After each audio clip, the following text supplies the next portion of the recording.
अरविंद वाजपेयी जी, आप इस सब के बीच में कहां खुद को पा रहे हैं? क्योंकि जेडीयू और आरजेडी कह रही है कि बिहार में हमारे गठबंधन से बीजेपी डर गई है। बीजेपी कह रही है कि जो भ्रष्टाचारी उन पर कार्रवाई हो रही है। एलजेपी का स्टैंड क्या है और एलजेपी बिहार की सियासत में इस बीच में कहां अपने आप को दिख रही है? देखिए, कोई भी सिटीजन होगा, कोई भी पॉलिटिकल पार्टी होगा, उसका स्टैंड यही होगा कि भ्रष्टाचारियों के साथ कभी खड़ा नहीं होना चाहिए। नंबर 1, भ्रष्टाचारियों के खिलाफ कार्रवाई होनी चाहिए, सख्त से सख्त कार्रवाई होनी चाहिए, बिकॉज ये जनता का पैसा होता है। जो लूटा जाता है वो जनता का पैसा है। दूसरा सवाल ये है शुभंकर जी कि कोई भी अपराधी किसी केस में होगा तो वो क्या करेगा, उसके पास क्या डिफेंस है? यही डिफेंस होता है कि पॉलिटिकल वेंडेटा है, विक्टिम हो गया हूं जी। फिर दूसरी बात क्या कहते हैं, पहले उसको पकड़ के लाओ फिर मेरे से बात करना। क्या ये क्रिमिनल जूरिस्प्रूडेंस में ये चीजें अलाउ है? आप क्या अपराधी ये कह सकते हैं पहले दूसरे अपराधी को पकड़ा फिर मेरे को कोई एक्शन लेना? नहीं, लेकिन अरविंद जी जो विपक्ष के नेता कहते हैं कि 2014 के बाद ईडी के केसेस जो है वो कई गुना बढ़ गए हैं, और जो केसेस बढ़े हैं कई गुना, उसमें विपक्ष दावा करता है कि 80-85% केसेस केवल विपक्ष के नेताओं को टारगेट करने के हैं। तो आप इससे इत्तेफाक मानते हैं कि अपराधी पर कार्रवाई हो लेकिन केवल विपक्ष पर कार्रवाई हो, विपक्ष पर जांच हो, तो सवाल ना खड़े हो? अरे भैया, अरे नहीं, सुनिए ना, जो क्राइम करेगा, चाहे विपक्ष है, चाहे पक्ष है, चाहे लाल है, चाहे हरा है, चाहे पीला है, उसके खिलाफ कानून अपना काम करेगा। कानून में ना पक्ष है ना विपक्ष है, कानून में सिर्फ एक वर्ड है, अपराधी। जिसके खिलाफ क्राइम रजिस्टर्ड होगा उसकी इन्वेस्टिगेशन होगी। और दूसरी इंपॉर्टेंट बात यह है कि जब इन्वेस्टिगेशन शुरू हो गई उसके बाद न तो इन्वेस्टिगेशन एजेंसी के पास कोई पावर है, वो सारा का सारा कंट्रोल कोर्ट के पास चला जाता है, जुडिशियल अथॉरिटी के पास चला जाता है। आपने देखा मनीष का ये देखा कि भाई कोर्ट के सामने 24 घंटे में पेश किया और कोर्ट ने कहा बताओ भाई क्या है इनके खिलाफ। तो ईडी ने और सीबीआई ने बकायदा रिपोर्ट और डॉक्यूमेंट और तथ्य रखे, जुडिशियस माइंड अप्लाई करके कोर्ट ने उनको जुडिशियल कस्टडी या रिमांड में नहीं। तो वो जो कर्नाटक वाली खबर सर आई थी जिस पर कहा जा रहा था कि कई करोड़ कैश मिला है, वहां पर तो विपक्ष कह रहा है कि कुछ नहीं हुआ। Very good. हाँ, उसका जवाब है, उसका बड़ा सीधा सा जवाब है।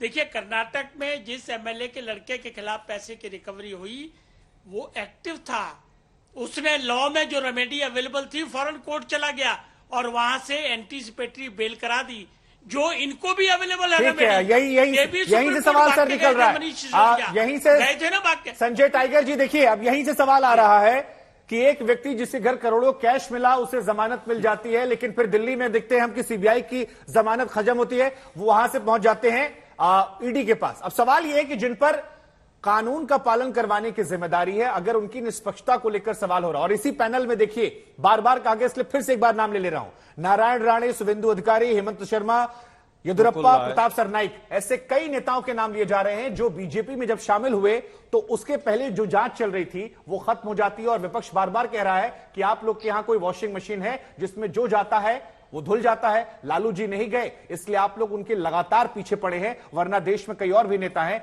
जो शायद सलाखों के पीछे होते लालू जी से पहले। यह कहना है विपक्ष का। देखिए, मुझे लगता है कि जो आरोपियों के प्रवक्ता बैठे हुए हैं वो इधर उधर की बात कर रहे हैं।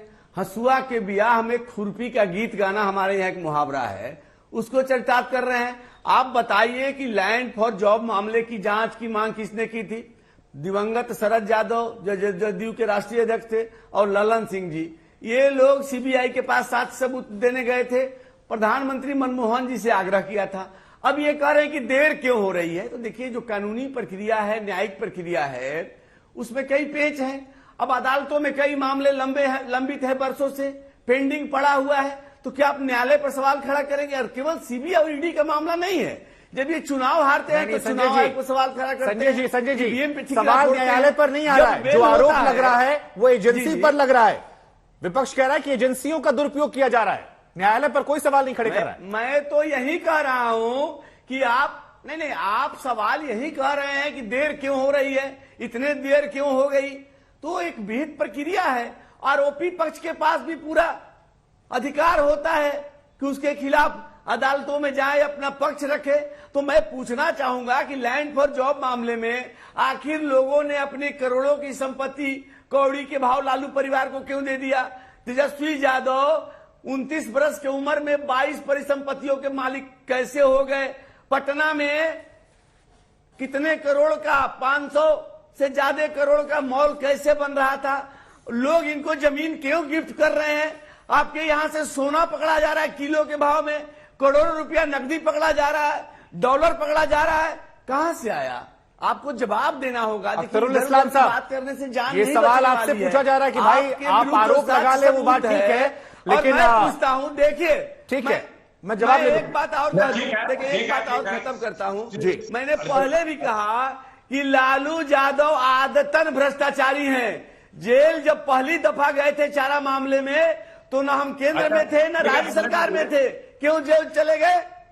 ठीक है अख्तरुल तो साहब, आज आप हमारी कई सारे सरकार सवाल है, आपके लिए, तो हम पे सवाल उठा रहे हैं, अपने दामन में तो ठीक है झांक ठीक नहीं है अख्तरुल जी, पहला सवाल तो यही है कि लालू जी जब पहली बार जेल गए थे तब बीजेपी कह रही है हम सरकार में नहीं थे, और अब तो प्रत्यक्ष नजर आ रहा है करोड़ों रुपए मिल रहे हैं। वो कह रहे हैं पटना में संपत्तियां हैं, मॉल का जिक्र कर रहे हैं वो, तो वो कह रहे हैं कि इतनी अकूत संपत्ति तो आप लोगों ने छाप ली है, इसीलिए आप लोग जेल जा रहे हैं, या उस तरह से एजेंसियां कार्रवाई कर रही हैं? इसे दुर्भावना का नाम मत दीजिए, ये कुकर्मों का फल है, ये बीजेपी कह रही है। देखिए, जो 1-8 करोड़ रुपए बरामदी का मामला बता रहे हैं, अभी आपने देखा 2 दिनों पहले 10 करोड़ रुपया एक मामूली एमएलए के पास पकड़ा जाता है। इनके सांसद बेगूसराय के हैं गिरिराज सिंह, उनकी आवाज पे 3 करोड़ रुपया पकड़ा जाता है, और इनके पूरे खानदान में छापा मार दिया। किसी एक कोई व्यवसायी है, उसके यहाँ 1 करोड़ रुपया मिल गया, आधा किलो सोना मिल गया, उसके लिए हाय तौबा मचा रहे हैं। इनके सांसद के यहाँ 3 करोड़ रुपया मिला, इनके विधायक के यहाँ 10 करोड़ रुपया मिला। देखिए, असल बात क्या है कि पूरे देश के भ्रष्टाचारी के सरगना प्रधानमंत्री बन गए हैं। जितने भी देश के भ्रष्टाचार का आरोप भाजपा ने लगाया, जिसपे भी लगाया, सब आज प्रधानमंत्री के दोस्त हैं।